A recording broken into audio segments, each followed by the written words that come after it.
So, welcome to Heal Your Shadow Relationships. This is Neola Sparkus, your host, and I am so happy to have with us today Mikki Willis and Nadia Salamanca, who are just such a beautiful couple. They're a husband and wife team. They founded the globally acclaimed media production company Elevate. And for over a decade, they have been partners in business and in life, and they're the parents of 2 children. And through all of these challenges that life can bring, Mikki and Nadia have managed to love through it all. Instead of live through it all, love through it all. And you've done it without ever having a single fight, which is truly amazing to most of us. Together, Nadia and Mikki are committed to helping others transform relationship drama into epic adventures of true love. So welcome, Mikki and Nadia. So wonderful to have you here. Thank you so much. Thanks. It's great to be here. So each of my experts has had a different perspective on what the term shadow relationship means to them. So let me open up and ask you, what does that phrase or term mean to you? Go first. Yeah. Me too? Okay. Well, I thought about this when you sent one of your emails to just really define it for myself what that means. And because I didn't know right away what a shadow relationship is. I know what it means to be in our own shadow, to be in a relationship that definitely excavates the shadow. But a real shadow relationship, I'm not exactly sure what the definition is of that. But the closest answer I have for that is we have challenging relationships. Some just flow, and some are challenging.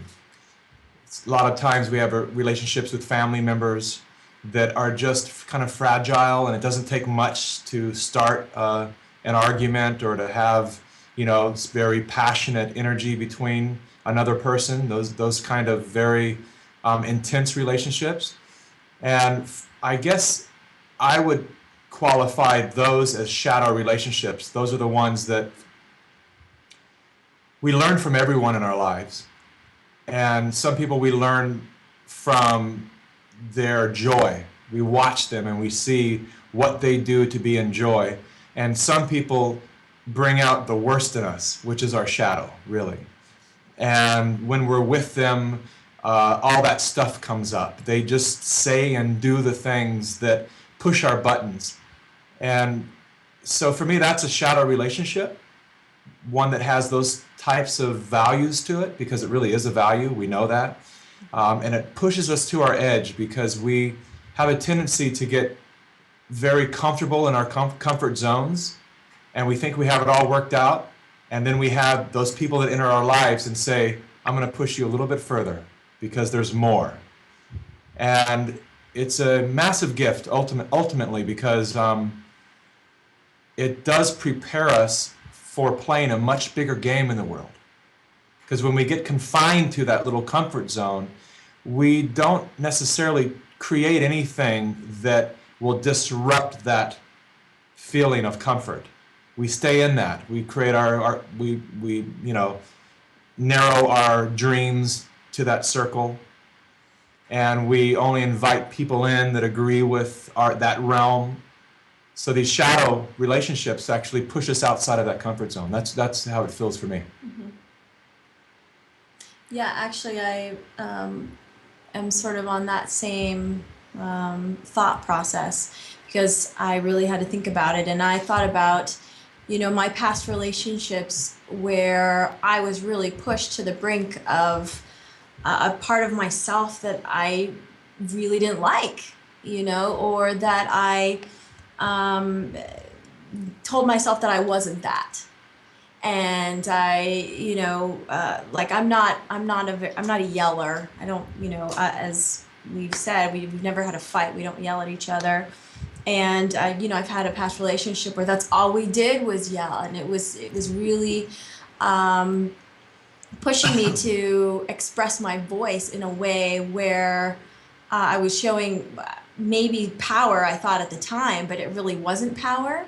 And so it made me think and reflect on myself, like, is this how I want to express my voice, express my feeling of power, and in the moments of feeling powerless? And you know, I got to the realization that no, that's not what I want to do, and I want to find another way. But that if I didn't have that relationship, then I wouldn't have been able to reflect on that part of myself. So I think that is those kinds of relationships are shadow relationships. Well, there you go. And you make such a good point that actually it's really there for our growth. It's really good for us. I mean, the two of you are so good at taking whatever comes from life and transforming it into something that turns into such a blessing. And maybe that's why you don't even know what a shadow relationship is, Mikki. But I totally agree with that point of view. Now, the two of you have been making films for over a decade and producing and putting on film festivals. And one of the films that you made was called The Shadow Effect. And it was based on Debbie Ford's book. And it had Marianne Williamson, Deepak Chopra, and so many other beautiful wisdom teachers. So can you tell us a little bit of what was Debbie Ford's, the late Debbie Ford's perspective? You know, she made The Shadow the focus of her career, starting with her first bestseller, The Dark Side of the Light Chasers. So maybe you could speak a little bit about what it was like to work with her and so forth. Absolutely. Debbie Ford was a shadow relationship for me. Oh, interesting. I have profound respect and love for her. She was also a very, very dear friend. We went to places that neither of us went to with other relationships. We had very real conversations and went very deep as friends. And I miss her very much, I'll just say that up front. And she challenged me more than anybody. She was, in my story, she was the most difficult person I had ever worked with because that was her work. It wasn't, she was not a person that allowed anything to happen unless everybody's shadows were coming to the surface. Oh my goodness. That was her work. And while we made this movie together, everybody's shadows came up intensely, and it was a massive growth period for me in my life. Really massive. And it was for her too. We had some exchanges, and I actually took my name off the film as director. I was the original director of the film, and brought my friend Scott Servine in, who did a fabulous job. And by the end, because Debbie and I had so many differences, I said, Scott, you carry on and go ahead and make the edit the way she wants to, but I'm going to take my name off of it as director. And that was my own shadow coming up too, because we could not agree with the direction of the film. So we really butted heads creatively. At the same time, we're so deeply in love with each other that all of our conversations ended in deep tears and hugs, because there was this, we called each other brother and sister, and she would always say, there's something about you that feels so much like a sibling relationship. And it was really valuable for that. And of course, her being an expert in the shadow, it was extra valuable, because then when the stuff would come up, she would know how to put a language to it. And she was just as willing to label my shadow as she was her own. She would call me back and say, I realize I just projected all over you. And she would just give it up and tell me where she's really at and open up a whole new realm of dialogue, and we'd make up and we'd go back into the creative spirit, and then something else would come. And so it was an incredible period for me to grow as an artist, to learn what true collaboration was.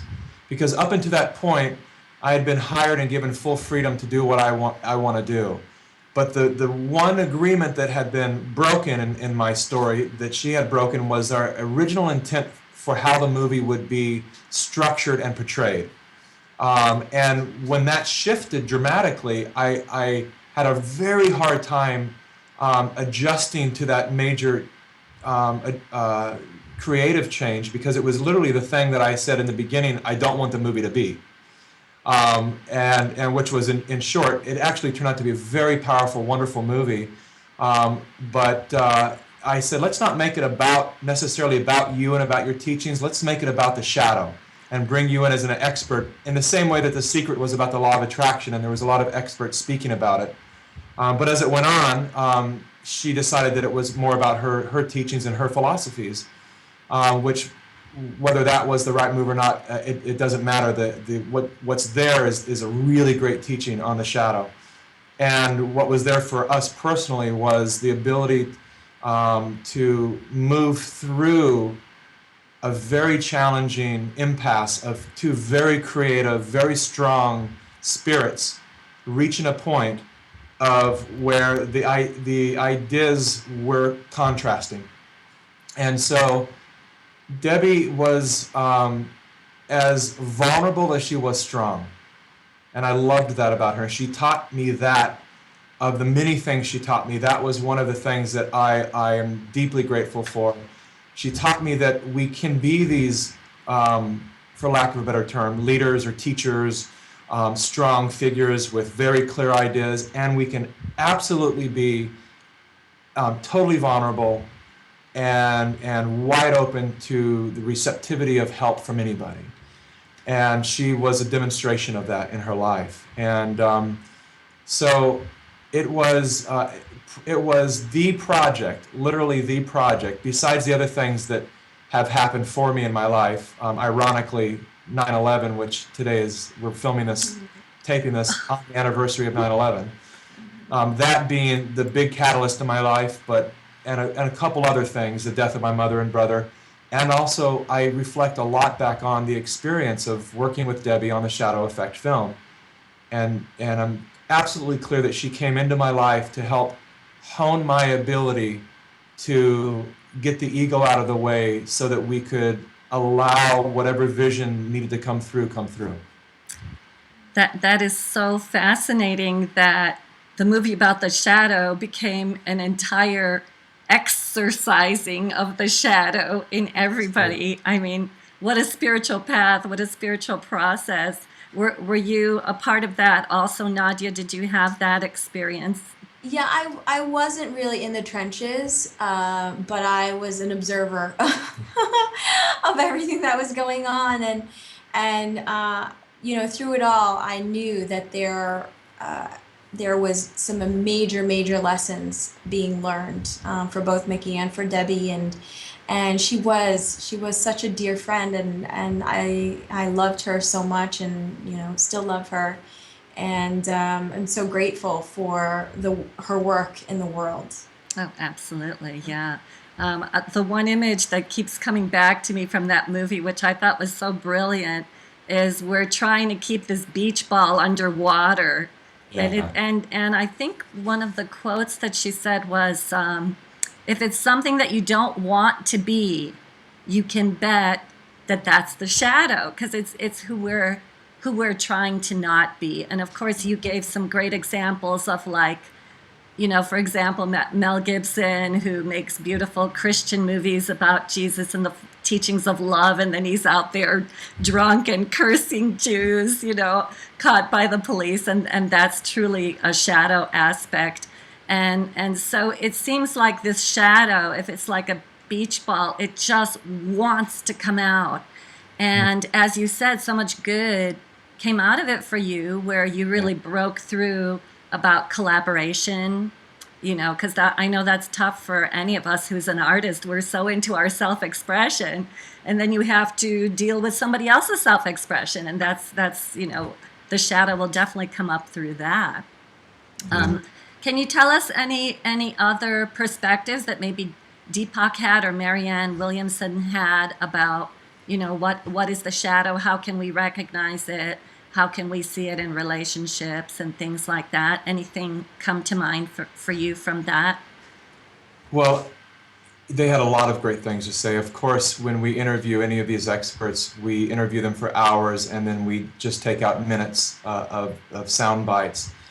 And so there's a lot that I remember. I don't necessarily remember what made it in the movie and what didn't, but I remember the lessons that I was there, interviewing and asking the questions of all of them. And I think what really sticks with me is it's hard sometimes for us to identify when we're experiencing our own shadow, but it's also incredibly simple if we let it be. Because there is a general feeling that we get in the body when we feel lightness, we feel levity, we feel possibility, we literally feel our posture sit up, we feel our heart open, we feel the breath deepening, and then there's this feeling that we get that kind of brings the shoulders down around to protect the heart. There's tenseness and all of the things that are opposite of what I just used to describe the openness a moment ago. There's this constricting. And I've learned to listen to the body and not the mind, because that's where we get tricked a lot. Because the mind has all the reasons of why what you're saying is right and how that person's wrong and what they just said doesn't add up and all that stuff that we do. But for me, it's about tuning into the body to just really feel like, do I feel open right now? And when I am in that state, then I notice my communication is clear. I'm not coming from blame, shame, any of these energies. And when I tighten up and I find myself getting tense or contracted, that's the shadow starting to operate my body. And so for me, that's one of the lessons that I retain from working with everyone is really how do we detect when we're in the experience of the shadow? Because it's hard sometimes to say, I'm really angry right now, but every time you're angry doesn't necessarily mean you're operating from the shadow. That's a really good point. You want to elaborate on that a little bit? Well, I mean, there is a time for us to be strong. Maybe anger is not the right word, but there's a time for us to act. There's a time for us. There are extreme situations in life that might call for us to even be and act in violence, to pull someone off of someone, to protect someone, to restrain someone, to actually use physical force. Doesn't mean you're in shadow. Right. Right. And so just understanding that concept allows us to understand how confusing it can be sometimes to say, I feel right. Well, feeling right doesn't necessarily mean that you're operating from a real right, clear mind. Right. It doesn't mean that. And a lot of times not. It's just the opposite. We're operating from the feeling of, is this congruent with my belief system?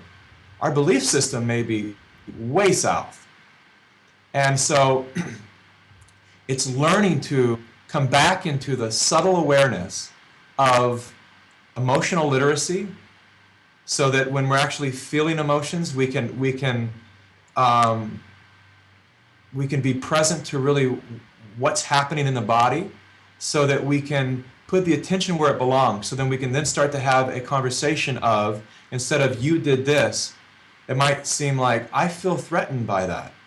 And that might be my own stuff. You just did that thing, but I feel threatened and I suddenly feel insecure. And let's talk about that. It's a whole new conversation then, stop doing that. Stop doing that. You're doing something to me. Yeah. That is gets to such a deep level of honesty.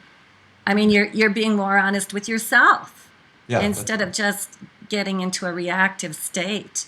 And Nadia, would you say that this form of communication is what keeps the two of you from getting into those crazy fights that other people might get into? Yeah, absolutely. We're both very much self-reflective. So, and we do have, most of the time, I'm sure we slip sometimes, we're human,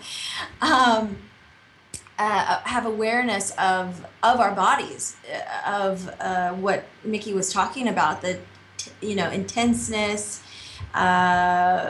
and so when we feel that, then we usually both have the awareness to, take a step back and say, okay, what's really going on here? What is the feeling that I'm having, and why am I feeling this? Could this be about something totally different than what's happening in the moment right now? And I definitely believe that's why we have the relationship that we do have, because we take that time and we practice as much as we can remember to have that awareness. Yeah, I sure. have to say, I'll add to that by saying thank you. And we have the relationship we have largely because of Nadia. I can learn and read everything and work with experts all day long, and it's just a bunch of data. But honestly, to be real about this, she has taught me the possibility of not arguing. And I had been married for 13 and a half years before I met Nadia, and we argued a lot. Wonderful person and a very valuable relationship, but we argued a lot. And the beautiful thing that Nadia does, I had a moment this past Saturday where we were camping, or at least trying to camp, and our 3-year-old was Going crazy. going crazy.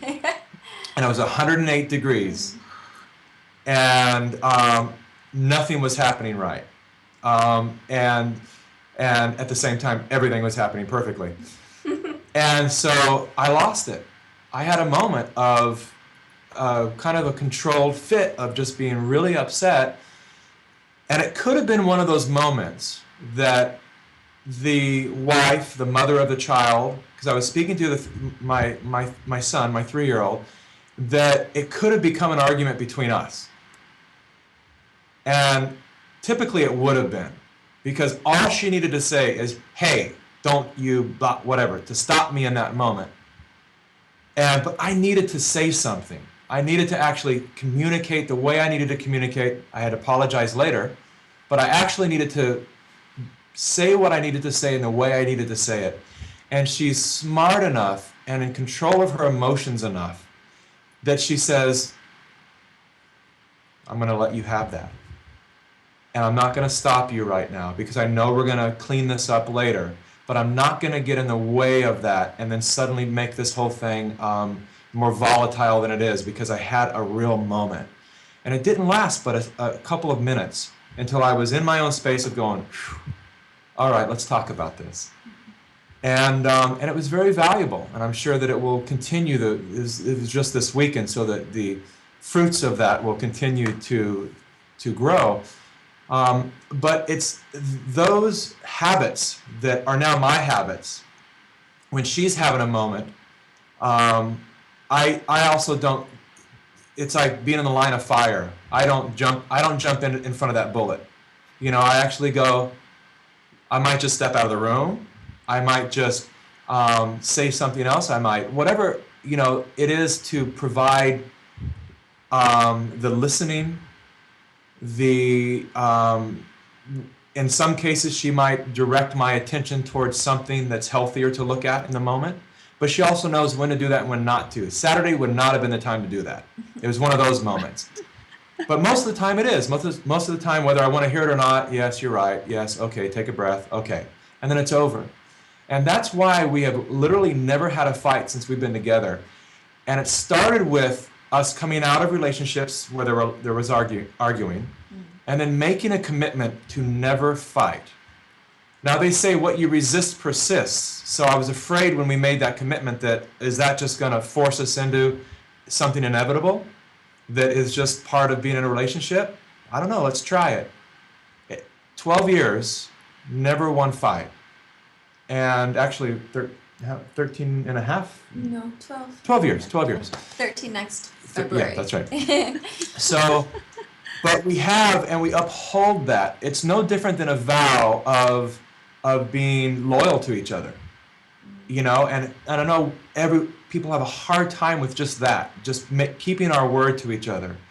But we got in this relationship, and I got into this marriage understanding the cost of my broken vows in all my other relationships, and that I couldn't afford to do that anymore for me for the first time, that it took away too much self-love.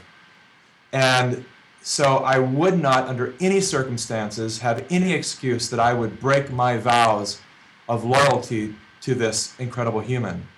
And as strong as I am and serious as I am about those vows, we're never going to fight. That's so beautiful. So And we beautiful. have control of that. Most people think they don't. We actually do. Of course we do. Yeah, I mean, such a noble experiment that you were open to embarking on. And so Nadia, how do you take this? He's attributing it all to you. And where do you get your strength from, your objectivity, your ability to not get triggered, you know, I don't know. I think it's because I do know. I just know where it can lead to, and do I want to do that? As I said before, I had a relationship where all we did was fight. It's not like I don't have those feelings or can't get really strong and yell in somebody's face, but that did not feel good, and it didn't work. It didn't work. So why am I gonna do that? You know, I think it's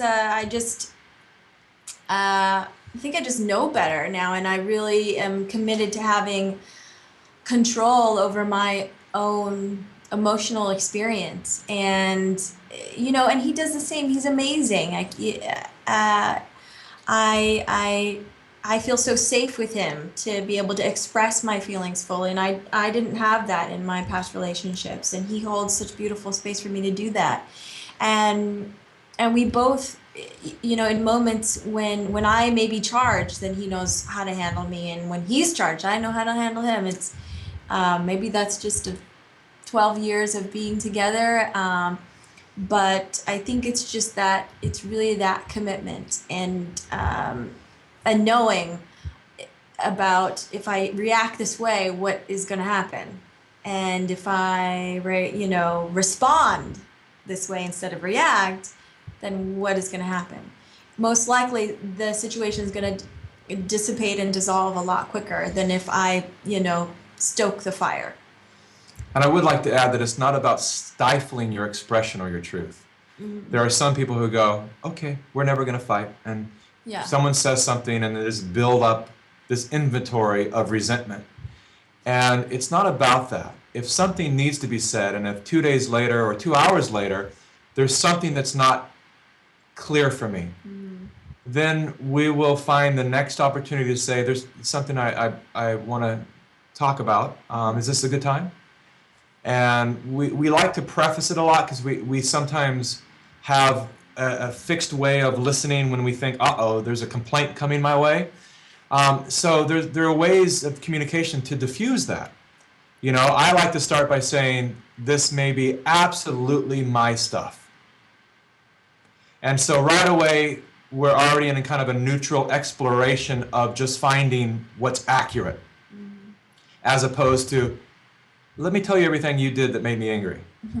And so just starting with that kind of language helps the other person go, okay, let me let my defenses down, and let's look at this. And we're much more into, we just want to do what works. We're not experts, and I don't know that we'll ever be, but we just want this to work. That's our choice. And if we can share what's working in this relationship that might benefit someone else, we'll always do that. But this is our main objective, just to make this relationship, this is the person that I'm spending my intimate life with for the rest of this physical existence. It's got to work. And so we look at it more like a mechanic would look at a car. You know, a mechanic doesn't get emotionally involved with, you have transmission problems. You know, it's kind of like, let me listen for it, and but and let's listen, and let me take everything that I've learned to apply towards sussing out what this situation. They listen to you. You say, well, when I'm driving and it shifts into third, it does this. Okay, and then they take their expertise and they apply it towards their analysis of what's going on with your car. Same thing in our relationship. We just go, well, this thing comes up, and then I feel this way, and then you do that, and then I notice then we don't, isn't that interesting? Like, let's take a look at what's there, because all we want to do is tune it up and move on. And we don't spend a lot of time processing, which I know so many friends who love to just talk these things out until the wee hours of the night. And I actually think there's damage done when too much of that happens. And I was the worst about that. I thought everything had to be cleared up before the relationship could end. I mean, before the conversation could end. And but my former relationships, the talks would go on for 4 hours until everything was clear. And it doesn't have to do that. We just get clear on what's not clear, and we go off into our own worlds. And ironically, magically, mystically, perfectly, something happens where that thing gets worked out.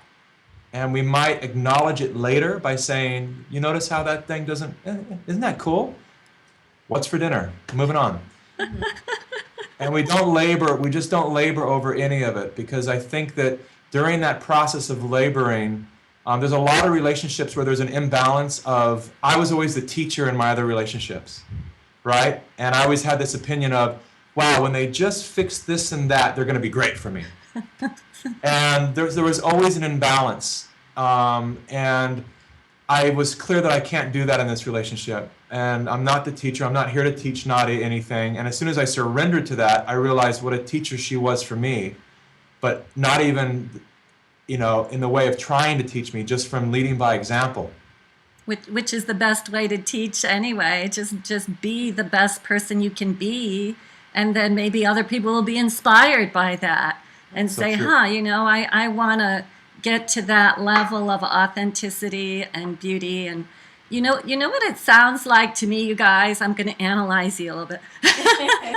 It sounds to me like the two of you have gone through your shadow relationships in the previous relationships, and you learned and excavated everything that needed to be learned and excavated. And I know, of course, that Mikki, you opened Golden Bridge Yoga. So I know that the two of you practice yoga, you practice meditation, which is what brings you the awareness of your body, of the energies that are coming through.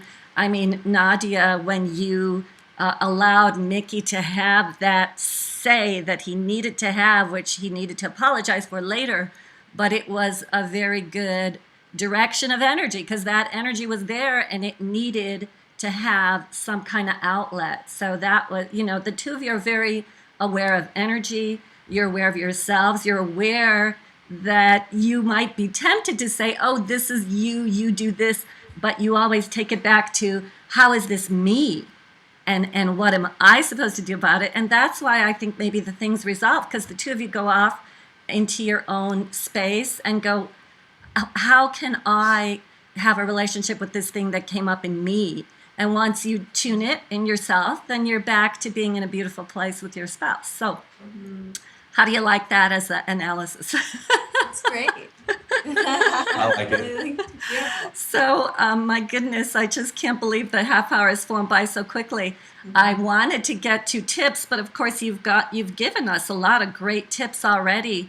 How about some parting words about either how to recognize a shadow in relationship, or tips for people together, or you kind of told us how you work on when the shadow stuff comes up. So any parting things you want to say? Well, just to kind of piggyback on the last things that you were speaking about, Mikki, it really is about letting go, just letting go and moving forward, and not, staying present with one another, and not harping on the things that happened last week or a year ago or whatever it may be.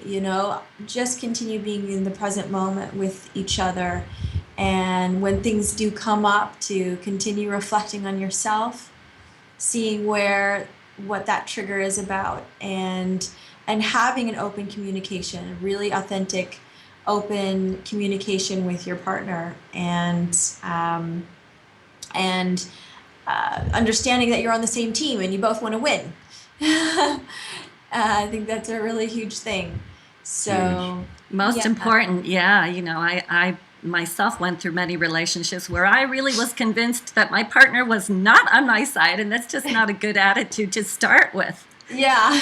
Not a good One of the position. things that I would like to add to this are the little subtle things that we say, either in front of our mates or when they're not present. It's so important that we don't plant these seeds. And there's a lot of habitual patterns that, women might say, oh yeah, men are the way there's little, all these complaints hidden, or men will say, oh yeah, she's just a nag, or she's just and they say it to their friends, and they say it in front of each other. And if those things come up, there's something to talk about. There is something unclear in your relationship. If you find yourself making little catty comments, you're at a dinner and someone says, yeah, well, I shouldn't say anything because she'll get mad. There's little things, these little innuendos. Those are all crumbs on the path, pointing towards that there's something unclear and unspoken and unexpressed in your relationship. So instead of continuing to plant these seeds, because Nadia says something very important about being on the same team, but those things put us on different teams. Because now I'm the man agreeing with the men, and she's the woman. All that stuff is old paradigm, low consciousness, old paradigm stuff. We're here to be together as one loving unit. And the only way to really do that is by holding such reverence and such honor for our mates in a very real way, whether they're in our presence or not. There's something that literally happens even when I'm out traveling and I'm with guys, and guys might go into a typical guy conversation. I find a way to kind of interject something contrast to that communication. I'll say something about, I am deeply in love with my wife and I have no complaints. Actually, that's the honest truth. And it's time for us to start taking a stand for the people that are in our lives, particularly our mates, in a way that completely and fully honors their presence. And I don't want to get too metaphysical with it, but when they're not physically present with us, I hope by now we're awakening to understand that there is still an energy presence that's with us. So we might think we're getting away with some slander or something, and it's in the name of jest or fun or whatever. It's not cool. And it doesn't do our relationships any good. It actually does something to the neurology of our minds, and our minds start to believe what we're saying. And now when we go back into the presence of our mates, we have these little micro judgments. And now I can't hear what she's saying because it's coming through the filter of, oh, she's just crazy. Women are partially crazy. None of this is true. These are all just judgments that have been planted, and it's excuses that people hold on to justify why they're not good in relationships. So it's time for us to drop all of that stuff and be in absolute respect for the people that are actually giving us. We have our mothers and fathers who gave us life. Then we have this other being that comes into our world that actually gives us their heart, their love, their affection, their intimacy, the possibility of birthing new humans into this existence. It's a huge endeavor that is worthy of the deepest and purest reverence. Well, I couldn't have said it more beautifully myself. Where That did was that come from? totally gorgeous. So, that came from your authentic self. And this is what all the viewers are looking for. What happens when you drop away your shadow? Because the stuff you were talking about, the complaints, the excuses, the whatever you're, bad-mouthing men or women when you're not with your mate, that is the shadow. That's what the shadow's made of. And so what happens when you drop that stuff away? It's what you were embodying there. The beautiful love energy, the acknowledgement. The two of you made this commitment that this one is gonna work. And I have to say, it comes from you're loving yourself enough to give yourself that gift. Yeah. I want a relationship that's gonna be right this time instead of all the other ones. And so you're bringing your best self to it and saying, you know, it's my responsibility. I'm going to create what I desire.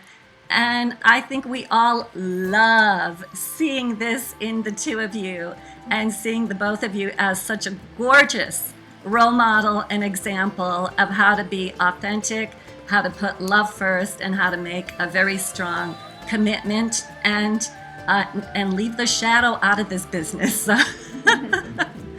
Thank you so much for being here. Really appreciate it. And you guys are just the best. I love you. Mwah. Thank you.